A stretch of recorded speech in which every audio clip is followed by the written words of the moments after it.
Alléluia. C'est un jour de victoire aujourd'hui. Ne regarde pas le nombre que nous sommes, mais regarde à Dieu. Amen. Dieu sait toutes choses. Et aujourd'hui, moi, j'ai prié Dieu pour que cette journée soit un jour de souvenir qui va marquer l'histoire dans ta vie. Amen. Mais ça dépendra de ta foi. Parce que Dieu est toujours disponible. La grâce de Dieu est toujours disponible. Mais toi aussi, il faut que tu sois disponible pour recevoir. Il y a des gens qui ont touché le cœur de Jésus par leur foi. Et vous, si vous avez la foi, Dieu va vous toucher de façon extraordinaire. Alléluia. Dieu ne fait pas comme la médecine. Dieu fait au-delà. Quand il opère, quand il enlève les organes qui sont malades, il opère sans cicatrice. C'est ça le miracle de Dieu. Et là, la médecine ne comprend pas. Amen. Prions le Seigneur. Nous devons remettre toutes choses entre ses mains. Père Dieu Tout-Puissant, nous voulons, Seigneur, te rendre grâce. Parce que tu es bon, tu es grand, tu es puissant. Seigneur, ce jour est le tien. Nous sommes là en ton honneur, Seigneur. Nous voulons que tu puisses te glorifier, Seigneur Dieu Tout-Puissant. Par ton Saint-Esprit, que tu te glorifies à travers, Seigneur, ce culte. Quand nous, Seigneur, la chair se taise et que, Saint-Esprit, tu sois libre d'agir, libre de te mouvoir, libre de toucher, Seigneur. Que tout ce qui n'est pas de toi se taise maintenant au nom de Jésus-Christ. Seigneur, règne dans nos vies, Seigneur. Parle à nos cœurs. Alléluia.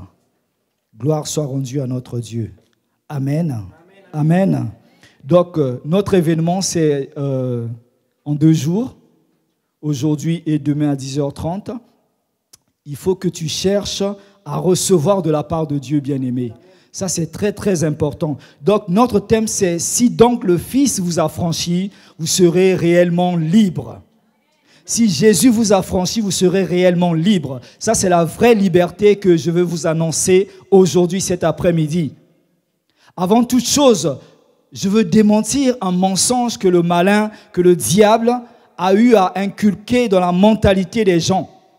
Le diable a toujours véhiculé un message comme quoi Dieu n'est pas amour. Comme quoi c'est Dieu qui donne la maladie aux êtres humains. Comme quoi c'est Dieu qui crée le désordre dans l'humanité. Dieu n'est pas à l'origine des malheurs qui sont dans le monde, bien-aimé. Dieu n'est pas à l'origine de ta maladie. Dieu n'est pas à l'origine de tes échecs. C'est le malin qui veut faire croire cela aux gens. Mais il faut que ça change aujourd'hui.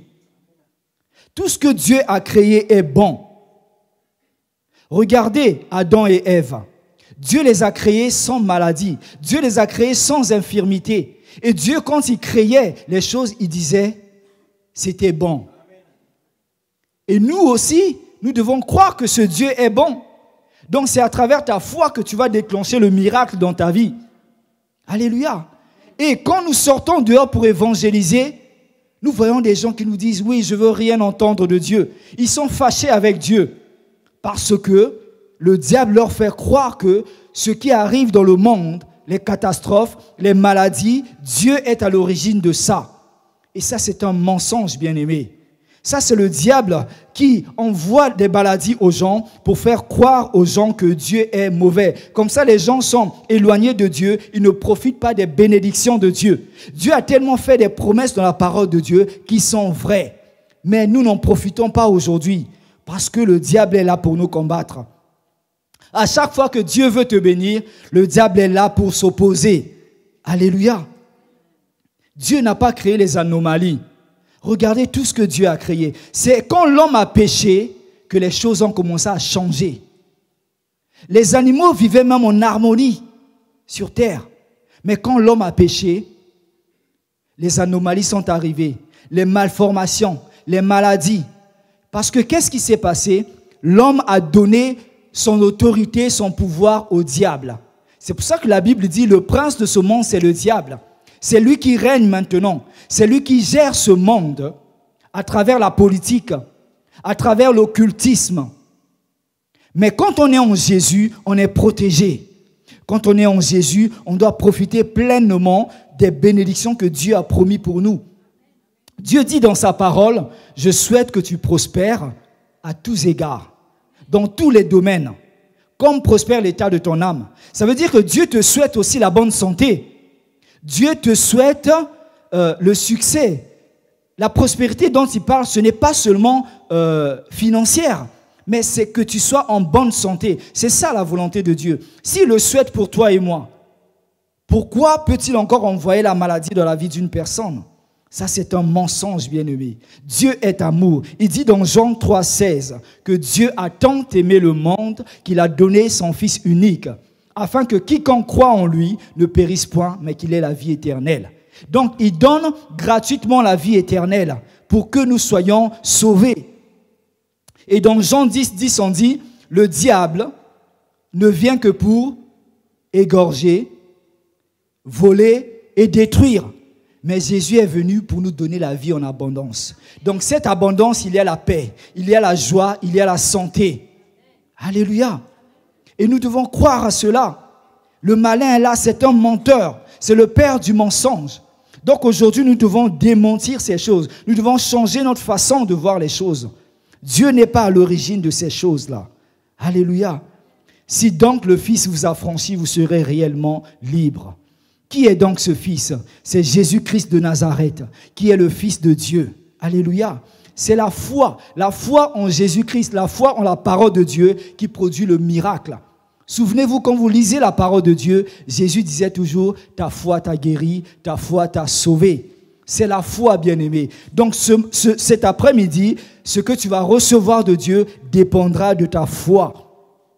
Et il va nous affranchir de quoi? De la loi du péché. Parce que nous sommes toujours liés par ce péché d'Adam et Ève. Quand Dieu n'est pas en nous, ce péché nous attire toujours. Nous sommes esclaves du péché. Et il y en a certaines personnes aussi qui sont esclaves de la maladie, esclaves du diable, parce qu'ils n'avancent pas dans leur vie. Tout ce qu'ils font, ils vont d'échec en échec. Ils ont des besoins dans leur cœur, des projets que Dieu met dans leur cœur. Mais le diable est toujours là pour les combattre. C'est Dieu qui a mis cela dans ton cœur. Il dit, je connais les projets que j'ai formés pour toi, des projets de bonheur et non de malheur. Alors si dans ta famille, dans ta vie, ça ne va pas, cherche la face de Dieu. Rappelle à Dieu sa parole. Il dit, réveille ma mémoire.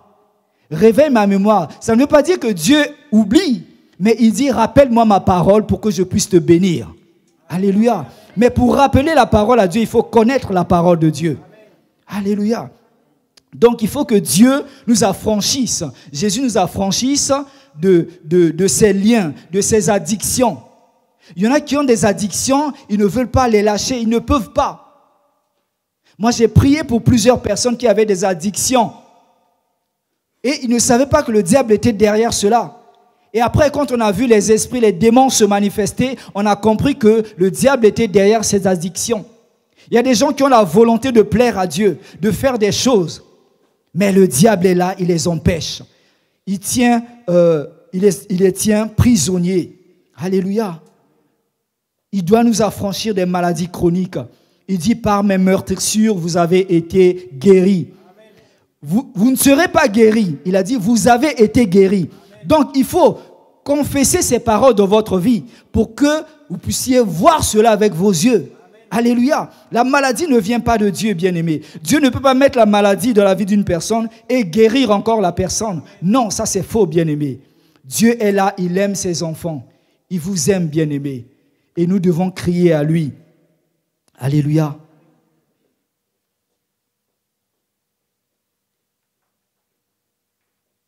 Et vous savez, il est dit dans Apocalypse 3:20, ça c'est Jésus qui dit, « Voici, je me tiens à la porte, je frappe. Si quelqu'un entend ma voix et ouvre la porte, j'entrerai chez lui. » Alléluia. Donc, les gens aujourd'hui ne sont pas guéris ou ne profitent pas pleinement de la grâce de Dieu, de la bénédiction de Dieu, parce que, premièrement, ils ne savent pas demander. Deuxièmement, il y en a aussi qui n'osent pas demander à Dieu. Ils sont là dans leur maladie, ils se disent, oui, peut-être que c'est la volonté de Dieu. Non, ce n'est pas la volonté de Dieu. Alléluia. Ce n'est pas la volonté de Dieu. Dieu veut que tu sois en bonne santé.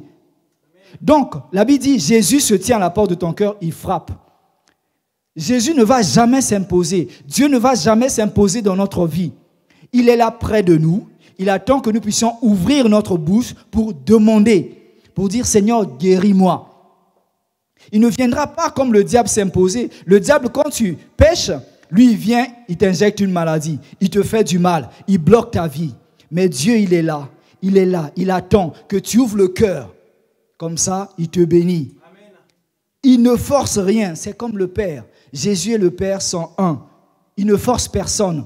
Donc, dans ton cœur, il vient, il te dit, est-ce que tu veux que je te guérisse? Que veux-tu que je fasse pour toi? Il connaît déjà ton problème. Tu peux te dire, il connaît, mais il est Dieu, il sait toutes choses. Oui, mais il veut que tu puisses déclarer. Il veut que tu puisses parler. Dis, Père, voilà mon problème. Voilà ma situation qui me dérange depuis tant d'années. Je souffre énormément et je t'ouvre mon cœur. Si tu dis, Seigneur Jésus, je t'ouvre mon cœur, et là, il va rentrer dans ton cœur. Et là, il va travailler. Alléluia. Voici, je me tiens à la porte. Alléluia. Il attend juste ton feu vert. Il ne va jamais t'obliger. Dieu respecte toujours notre libre arbitre. Dieu respecte toujours notre décision. Les hommes souffrent parce qu'ils ne savent pas demander. Ils n'osent pas. Jésus n'a jamais refusé une prière. Voyons la vie de Jésus sur terre. Il marchait de lieu en lieu, guérissant les malades. Guérissant, la Bible dit, guérissant tous ceux qui étaient sous l'emprise du diable. Ça veut dire qu'il y a des maladies qui sont provoquées par le diable. Mais gloire à Dieu, Dieu a donné les dons spirituels, Dieu a donné la puissance pour que les guérisons, les miracles s'opèrent. Alléluia. Amen, amen, amen. Ça, c'est la parole de Dieu. Donc Jésus n'a jamais refusé ses requêtes. Et aujourd'hui aussi, si tu demandes de tout ton cœur, il va te l'accorder. Amen. Amen. Alors, si tu avais une image erronée de Dieu, ça doit changer aujourd'hui. Dieu ne se plaît pas avec ta situation, avec ta maladie. Il n'est pas content. Au contraire, ça attriste son cœur parce que tu es son enfant. Il veut que tu sois en bonne santé et qu'autour de toi, tu parles de lui. Voilà ce que Dieu est capable de faire. Voilà, c'est un Dieu d'amour. Il peut guérir, il peut sauver, il peut ressusciter des morts. Alléluia. Ça, c'est ce que tu dois dire autour de toi. Et Jésus est vivant, bien-aimé. La Bible dit, maintenant, il n'y a plus de condamnation pour ceux qui sont en Jésus-Christ. Romains 8, 1. Donc, ça veut dire c'est maintenant. Ce n'est pas hier, ce n'est pas dans un mois, maintenant. Ça veut dire si tu crois, il n'y aura plus de condamnation pour toi. La maladie qui t'a condamné, les courbatures, les douleurs qui t'ont condamné depuis des années, c'est fini. Et si tu ouvres ton cœur, bien-aimé, si tu crois en cette parole, comme a rappelé pasteur tout à l'heure, il envoya sa parole et sa parole est guérie. Ça veut dire quand Dieu envoie sa parole, quand sa parole est prêchée, tu reçois cette parole avec soumission. Tu dis oui, j'accepte, je reçois. Et ça produit le miracle. Amen, amen, amen. Alléluia. Il faut recevoir la parole de Dieu. C'est la foi en Dieu qui déclenche le miracle. Alléluia. Il y a des gens qui ont arrêté Jésus dans leur course. Jésus était appelé pour une autre situation. Mais ils l'ont arrêté. Seigneur, voilà ma situation. Regardez cette femme qui avait la perte de sang. Elle s'est dit, si je touche le bout de son vêtement, je serai guéri. Ça, c'est elle, c'est sa foi. Mais quelle est ta foi aujourd'hui?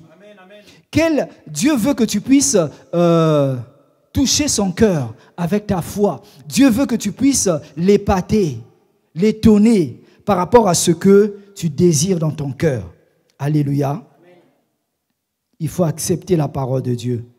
Et la Bible dit aussi dans Matthieu 13, 58 que Jésus, dans sa ville natale, n'a pas fait beaucoup de miracles. Pourquoi? Parce que les gens voyaient en lui le fils du charpentier. Les gens ne voyaient pas en lui le Christ, le Fils de Dieu. C'est leur incrédulité qui a empêché que le miracle se produise. Dans ton cœur, il ne faut pas qu'il y ait de doute. Si tu es venu ici pour voir le pasteur Freddy, tu seras déçu. Amen, amen, amen. Si tu es venu ici pour voir Dieu à l'œuvre, là, tu sortiras d'ici transformé. Amen, amen. Amen. Parce que moi, je ne suis rien. C'est Dieu qui fait toutes choses. Alléluia. C'est cela, bien-aimé. Crois en la parole de Dieu. Ne doute pas. Parce que c'est Dieu qui fait. Ce n'est pas un homme. Alléluia. Et il y a une question que tu dois te poser aussi. Pourquoi le diable? Comment fait-il pour introduire la maladie en moi? Comment fait-il pour prendre possession de ma vie, de ma destinée? C'est parce qu'à un moment donné de ta vie, tu lui as permis. Tu lui as donné ce droit. Alléluia. À travers le péché. La Bible dit qu'il est le père du mensonge. Tous ceux qui pêchent sont fils du diable. Ça veut dire, à un moment donné de ta vie, nous ne sommes pas parfaits. Hein? Il n'y a que Dieu qui est parfait. Alors, il nous arrive de temps en temps de pécher. Mais il ne faut pas dormir avec ce péché.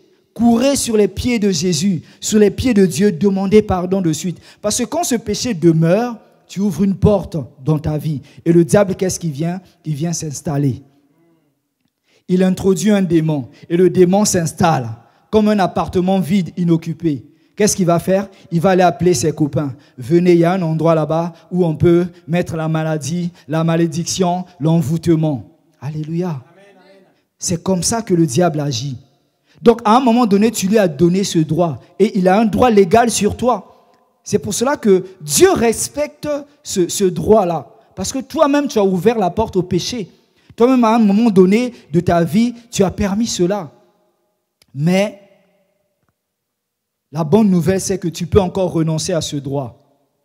Et il y a des gens aussi, surtout nos familles africaines, des gens qui grandissent, ils ne savent pas que les grands-parents avaient signé des pactes, avaient fait des choses qui les ont liés au diable. Et c'est pour ça que ces liens les suivent toujours. Mais quand on est en Christ, nous ne sommes plus condamnables. Amen. Donc il faut que tu ouvres ton cœur à Jésus pour qu'il puisse rompre ces liens-là. Alléluia. Ça, c'est la vraie liberté que Jésus te promet. Alléluia. Il faut arrêter ce droit. Dire au diable, c'est fini. Le Seigneur m'a éclairé par rapport à tes stratégies, par rapport à ta façon d'opérer. Donc, il faut que tu transfères maintenant ce droit à Dieu. Quand tu donnes le feu vert à Dieu, tu ouvres la porte de ton cœur, lui, il agira. Il va dire au diable, c'est fini. Maintenant, c'est moi qui vais agir. Amen.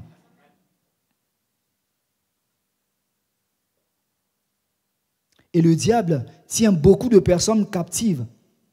Beaucoup sont sous l'emprise du malin, mais ils ne savent pas qu'ils sont sous l'emprise du malin. Leur vie n'avance pas, ils ne comprennent rien. Ils se disent peut-être je suis bête, ceci, cela. Non, Dieu dit, si tu me demandes la sagesse, l'intelligence, je te le donne gratuitement. Alléluia. Mais c'est le diable qui te fait croire que tu es bête, que tu es toujours relayé au dernier plan. Non, il dit en moi tu seras la tête et non la queue. C'est ce que Dieu veut que tu sois. Alléluia. Nous sommes enfants de Dieu. Dans son amour, il nous appelle même ses enfants. Il nous a adoptés. Vous savez, quand les stars de ce monde adoptent les enfants, ces enfants profitent pleinement de ces richesses. Nous aussi, nous devons profiter de la bénédiction de Dieu. C'est notre Père. Il est plein de bénédictions. La guérison est à lui. Il dit, l'or et l'argent m'appartiennent. Donc, tu es enfant de Dieu, tu dois profiter pleinement de ces choses.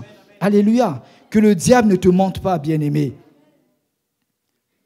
Et c'est à travers la parole de Dieu que tu sauras que si ta vie est enfermée ou pas.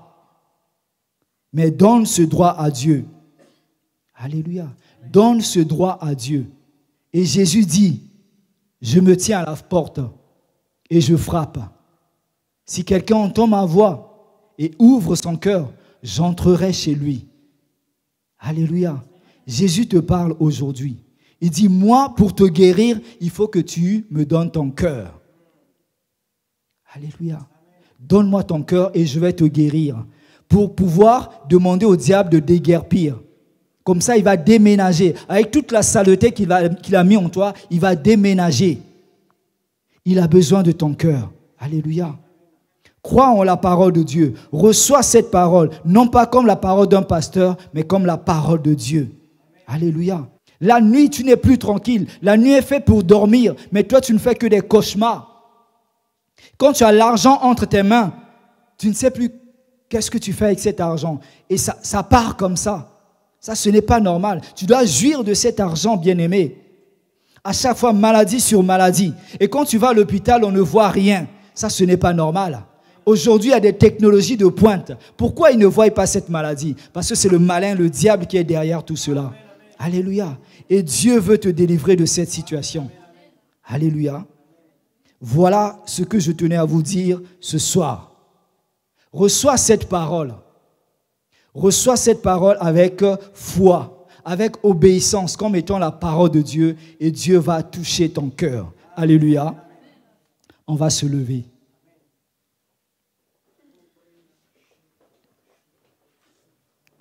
Nous allons fermer nos yeux. Maintenant, si tu n'as jamais, Jésus, tu as écouté la parole de Dieu, il dit, je me tiens à la porte. Lui, pour agir dans ta vie, il veut ton feu vert. Il veut que tu lui donnes cette autorisation. Maintenant, si tu n'as jamais donné ton cœur à Jésus, en toute sincérité, en toute honnêteté, si tu n'as jamais dit, Seigneur, viens habiter en moi, je te donne ma vie, sois le Seigneur et le maître de ma vie. Si tu n'as jamais fait cela, je vais t'aider à le faire aujourd'hui. C'est à ce moment-là que Jésus-Christ deviendra ton Seigneur et ton maître, qui prendra possession de ta vie. C'est pour te faire du bien. Et le diable va plier bagage. Il n'aura plus le droit sur ta vie. Alléluia. Est-ce qu'il y a quelqu'un qui veut faire cette prière aujourd'hui avec moi? Je vais l'aider à faire cette prière. Amen. Nous allons le faire tous ensemble. Vous répétez après moi. Seigneur Dieu, je crois que Jésus-Christ est ton Fils, qu'il est mort pour mes péchés, il est ressuscité, et aujourd'hui il est vivant. Je me répands de tous les péchés que j'ai pu pratiquer dans ma vie. Aujourd'hui, Seigneur Jésus, je t'invite dans ma vie. Je t'invite dans mon cœur. Je t'ouvre la porte de mon cœur. Sois mon Seigneur et mon Maître. Je veux t'appartenir. Amen. Elle est simple cette prière, mais elle est efficace. Elle est puissante. Elle change des vies. Elle change des situations. Alléluia. Gloire au Seigneur. Avant de pouvoir prier pour les personnes qui en ont besoin, nous allons, parce que quand on va commencer la prière, on ne sait pas à quel moment ça va se terminer. Nous allons laisser le Saint-Esprit de Dieu agir. La Bible dit, quand Dieu a un projet, au début, la Bible dit, Dieu avait un projet de créer l'humanité, le ciel et la terre. Que faisait l'Esprit de Dieu? Il se planait au-dessus des eaux. Il attendait l'ordre. Le projet de Dieu aujourd'hui, c'est cet événement-là qui se glorifie. Donc le Saint-Esprit est déjà là, il attend. Alléluia.